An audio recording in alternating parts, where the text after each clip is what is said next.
Welcome back to Techline Africa. Our page is looking good, but it doesn't do a thing. You can't type.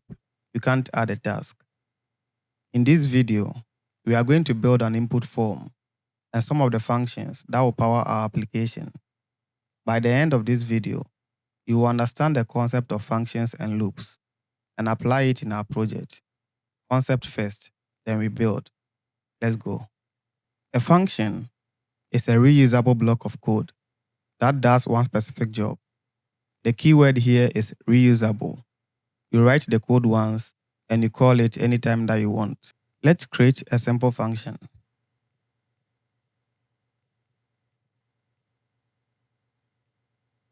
And then display something to the console.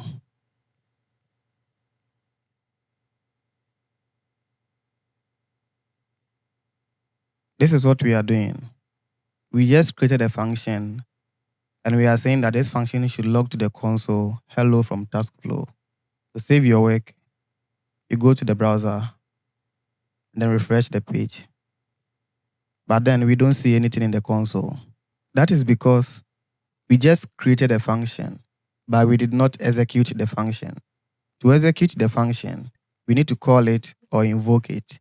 And we can do that by writing the name of the function and then with a parenthesis and a semicolon.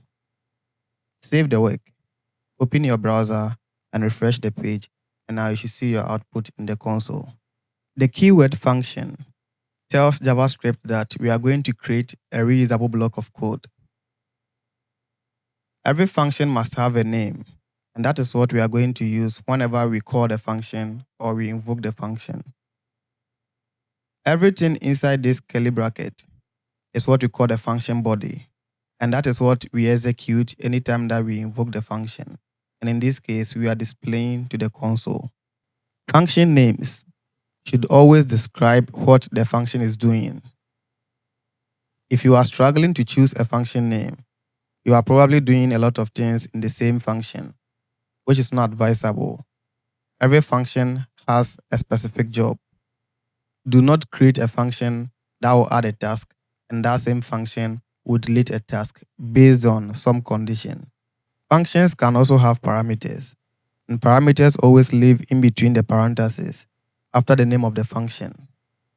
So for example, I can declare a function, display name, which accepts name as a parameter and displays it in the console. When calling the display name function, we are required to provide an argument. This is what is happening. We declare the function display name, and the main purpose is to display somebody's name into the console. But that name is taken from this parameter. So when calling the function, we are required to provide that name as an argument. Notice that I'm referring to it as an argument here because when creating the function, whatever that we put in the parentheses is referred to as a parameter. But whatever we put in the same parentheses, when calling the function, is referred to as an argument. So on line 20, we declare the function display name that accepts one parameter. And on line 24, we call that function and then we provide the name as an argument. And that is the name that will be displayed in the console on line 21. Save your work and open your browser. When you refresh the page, you should now see the name in the console. The good thing about this is that now I can call that same display name function again, but this time around provide a different name. When I save and refresh the page, that name is also logged into the console. Parameters are basically named placeholders that we create when declaring functions. And one advantage of a function is that we declare it once, then we call it as and when we need it. There are 3 ways to declare a function in JavaScript. The very first one is function declaration, and that is what we have seen so far. The second option is the function expression. In this case, we assign a function to a variable. For example, I can have a variable, addTask, and assign it to a function. And And when I need to invoke this function, I just refer to the variable name, addTask. The last option is the arrow function, and that is the modern way of declaring functions in JavaScript. So for example, I can have a variable, delete task, and then assign a function to it. This here is basically an equal to symbol and a greater than symbol put together. It is displaying this way because of my IDE. So if I want to invoke this function, the same process, I call the function name delete task. So these are the three ways to declare functions in JavaScript. First, we can use the function declaration. And the second option is the function expression. And the last option is the arrow function. Now that we understand the concept of functions, let's try to understand the concept of loops. A loop is a way to repeat a block of code automatically without writing it multiple times. Remember that in the previous video, we declared a list of cars as an array. And we said that each item in an array has its own position, and positions or indexes are always starting from 0. The very first item is always at position 0. The second item is position 1. The third item becomes position 2. Now, if I want to access the very first item, I will have to make reference to the name of the array and then access the position. When I save this code and I refresh my page, I see the very first value, BMW. If I want the second item, I access the cars array again and specify the position. And if I want the last item, I do the same thing.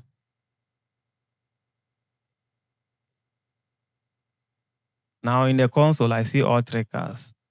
This is quite easy because we only have 3 items in this array. But imagine we have about 50 items or 100 items. This becomes a bit cumbersome. That is where loops comes in to save the day. There are 3 types of loops in JavaScript.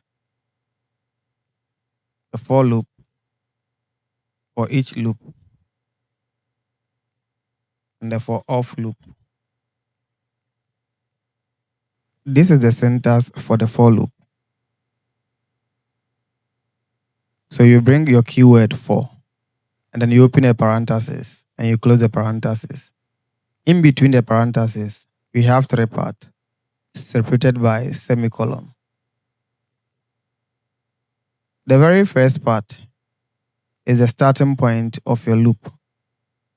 The second part is the condition, and the last part is the increment or decrement operation. This section is the body of the loop, and it is the main block that we are going to execute multiple times as long as this condition is true.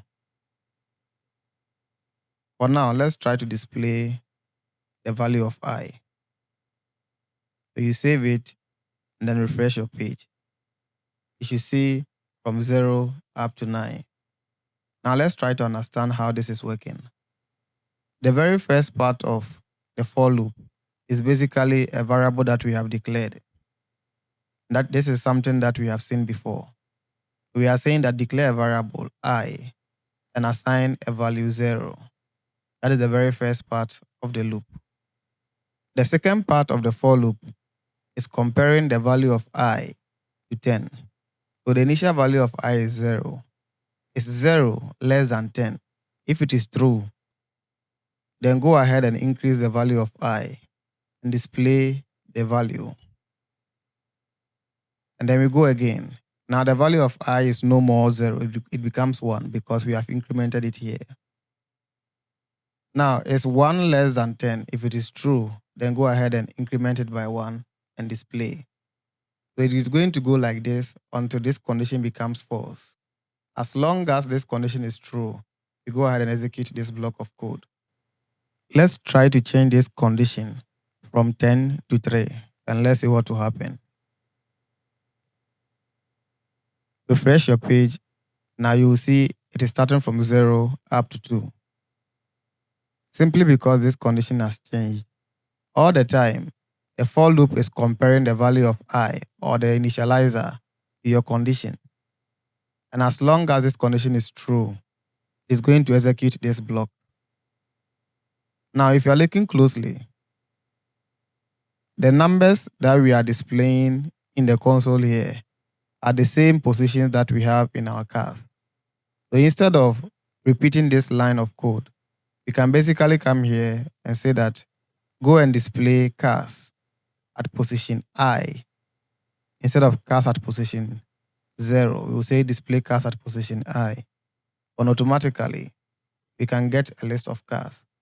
But there is no need for me to repeat myself from line 16 to 18. I can basically take advantage of the for loop and display the list of cars. So this is how the loop comes in handy.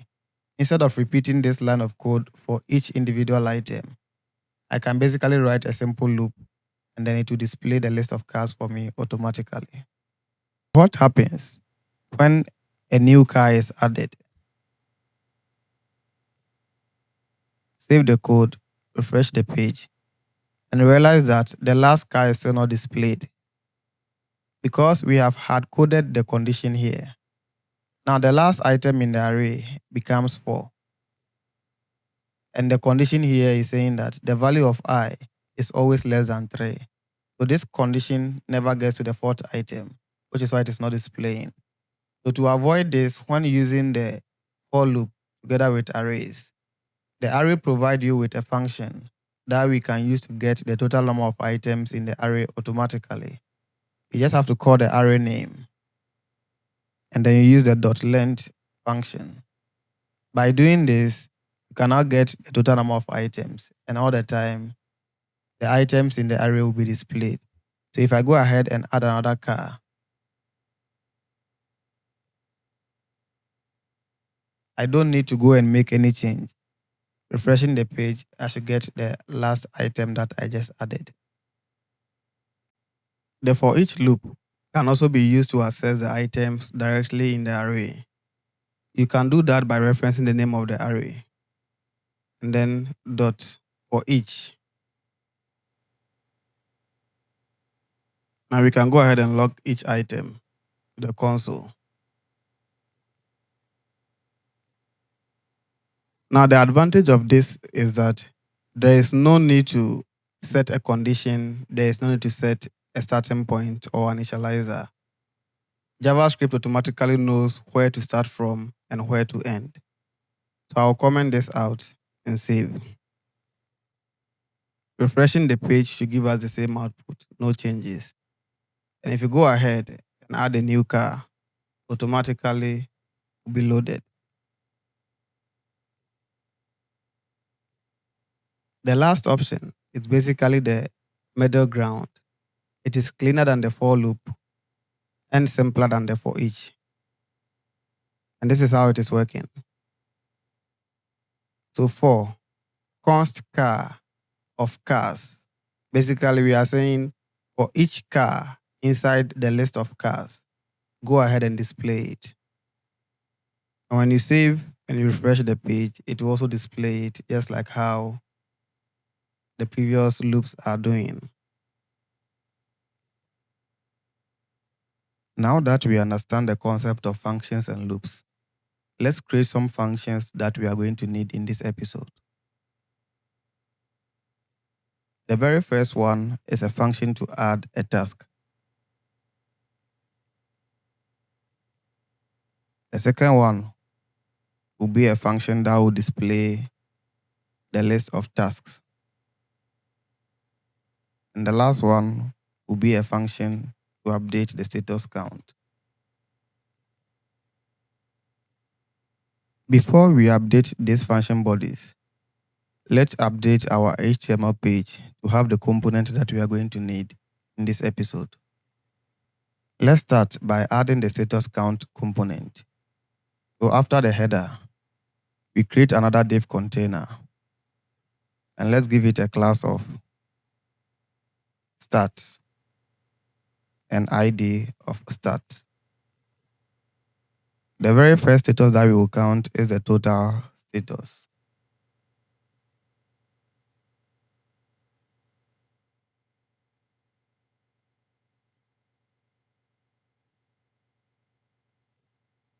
By default, we set it to 0.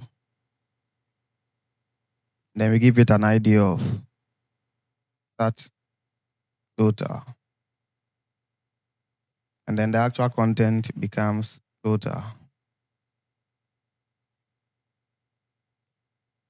We can just duplicate this component and make changes.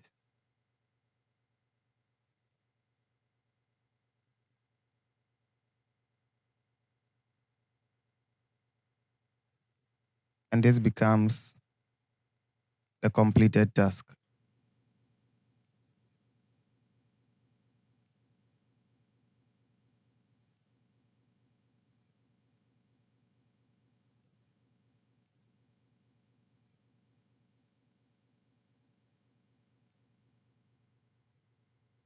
And that is it for the HTML section of the status count component.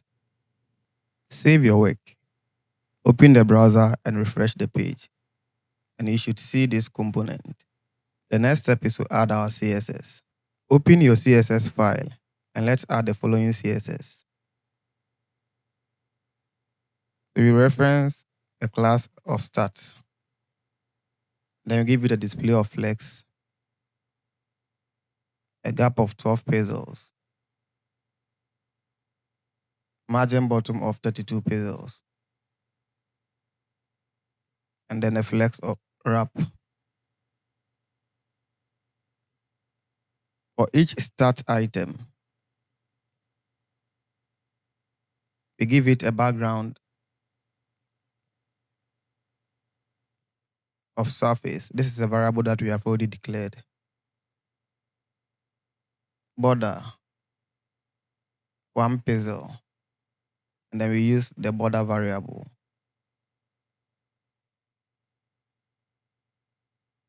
Border radius of 8 pixels. A padding of 10 pixels and 18 pixels. Font family of DM mono. A font size of 0.78 rem. Then a color of muted.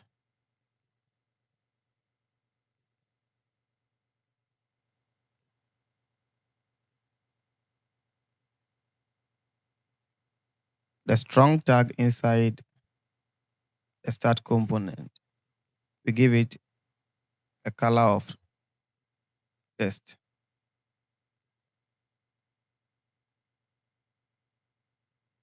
Font size of 1.1 rem. A display of block and a font weight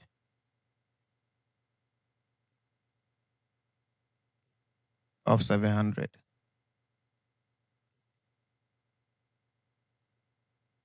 Now let's add the individual colors. So start dot accent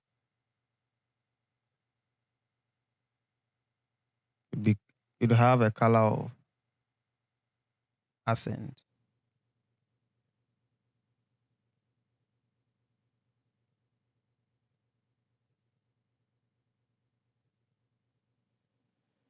Orange, you use accent too. And that is it. Save your work and let's check the output. This is the start component. The next step is to create the input form and the button that will save the actual task. Open your index.html. And after the start component, let's add another div container and give it a class of input card. And then another div container with a class of input row and the actual input item. We will give it an ID of task title and then a placeholder of task title.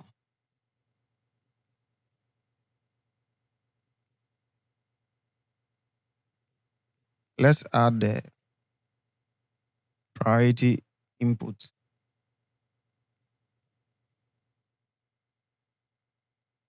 We give it an ID of task priority. The very first option.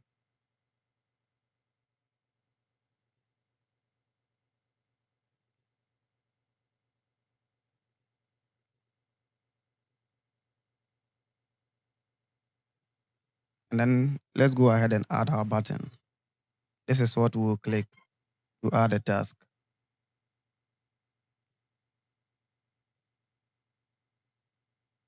So we give it a class of btn add, and the content should just say add. And then outside this div, let's create an input for a description. So ID of task description, let's make it short.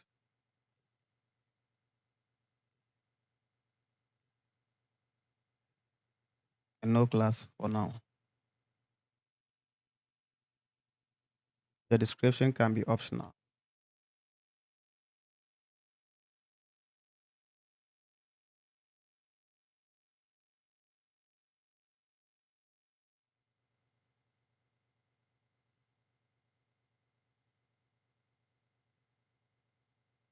And let's go ahead and add another div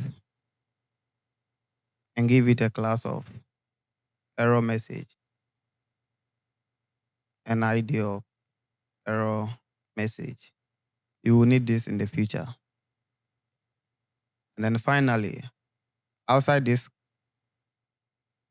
div, let's go ahead and add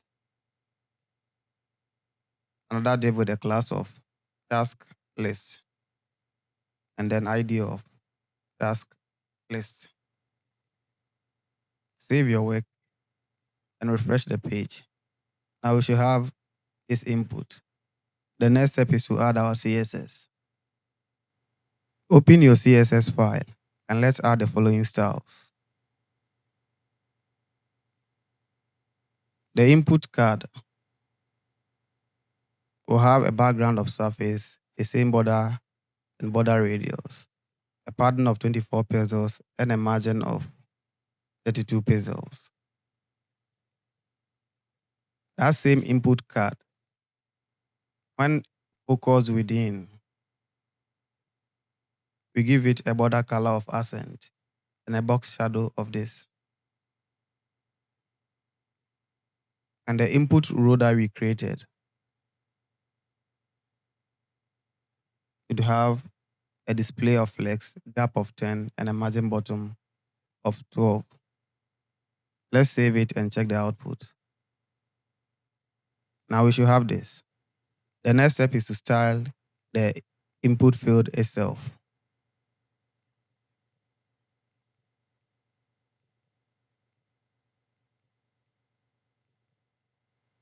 Now, for every input on the page, if it is a type of text or a text area or a select input, then we apply these styles.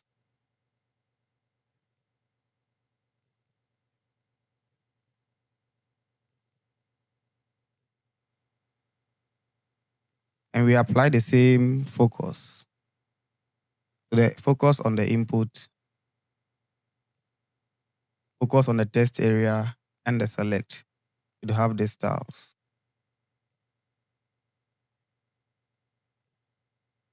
The text area itself should not be allowed to resize and have a height of 72.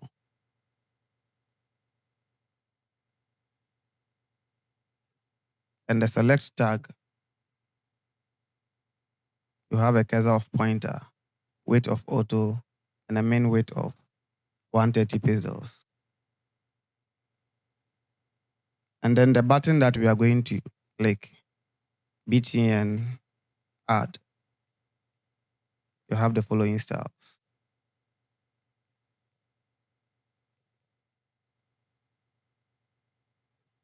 the error message container that we created. You have this. And finally, our task list.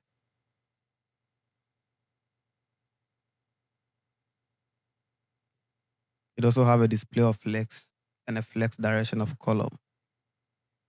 Let's save our work and refresh the page. Now we should have this input. The next step is to populate our JavaScript functions and link it to the HTML page. Open your script.js and the very first one, addTask, in the function body. Now we need to access this input field in the JavaScript function. In JavaScript, the entire web page is referred to as a document. And one of the ways that we can access the input fields or the element on the web page is by using their IDs. So in our function, we will create a variable, title, input. And then we will use the document.getElementById function. We specify the ID, task title. This is what we are doing. We are telling JavaScript that go to the page which we refer to as a document. And JavaScript provides us with a function, getElementById, and we provide our ID as an argument. Remember, we just learned functions. So we call the function name getElementById, and we provide the ID that we want.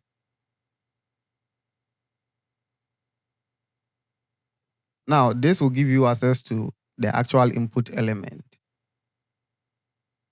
We do the same thing for the description.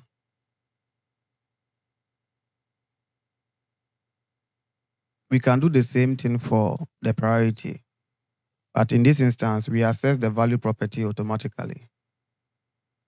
And when we come down here, we can create another variable, title, which will give us access to the actual value inside the title input. And then use the trim function. We'll do the same thing for the description. Now, this is what is happening. Using document.getElementById and providing the ID will give you access to the actual HTML input. Using the .value property will give you the actual value that we enter in those inputs. We are using the .trim function here to sanitize the input that we receive from these input boxes. The trim function will automatically remove the trailing and leading white spaces. But we are accessing the value automatically from this select box because it is a pre-populated value and users will not have the option to type their own values. Let's create the actual task. We already have this object that we created from the previous video. Move it into this function and change the variable name to new task. All the values in here are static, so we need to make it dynamic by taking the input from the actual input fields. The ID, we can use date.now. The title should be the title that we received. Same for description. The status will be pending automatically. And we can use the priority down here. For this date format, we can use a new instance of the date and call this function. Then let's provide our argument. We use this locale.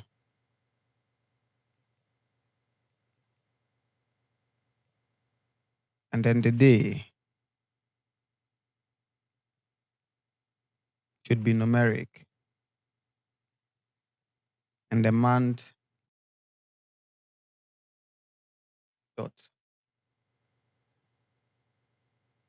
And that is it. We have created our very first task. Let's go ahead and log it to the console.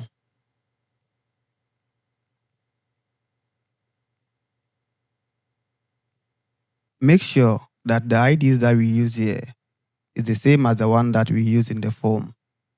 Notice here that I am using a short form of description, but in the JavaScript, I am using a longer version to make sure they are the same. You click on Save, open your browser and refresh the page. And when you fill the form and you click on Add, you should see the task in the console, but it is not working. That is because we just created a function. We didn't call the function. Whenever we create a function, the only way we can get it to work is when we call it or invoke it. So we can do that by opening the index.html, locate the button that says Add, and then we add an onClick event. So what we are doing is, when somebody clicks on this Add button, execute this function. Save your work, refresh your page, and put in some values. When you click on Add, you should see the task inside the console. All that we are doing now is taking the input from the form. We create a new task, and then we log into the console. Remember, we created this variable that will hold all the individual tasks. Update it to task list. And then anytime that we create a new task, we need to append to this task list. We can do that by referencing the name, and then we use the push method to append to it. Now, whenever we create a new task, it will be added to the task list. The next step is to update the count whenever we add a new task. And we are going to do that with the update status function. We can get a total number of tasks by using the .length property on the array. And then we can also get the completed task by using the filter function and only filtering for the one with a status of done. And then we can get the length. The filter will always return an array. We want to get the total number of items. We can do same for the pending.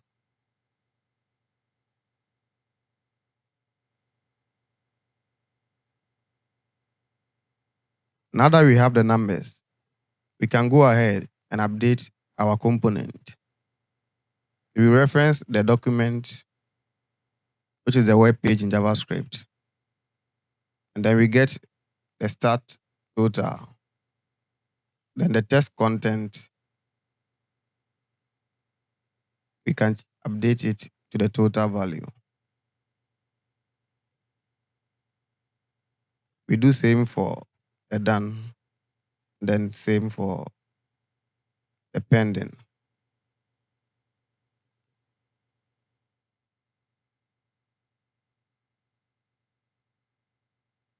Remember, anytime that we create a function, we must invoke the function. So we are going to invoke this function after we have added to the task list. Now save your work. Refresh your page, then put in some values. Now when you click on Add, the count automatically increases.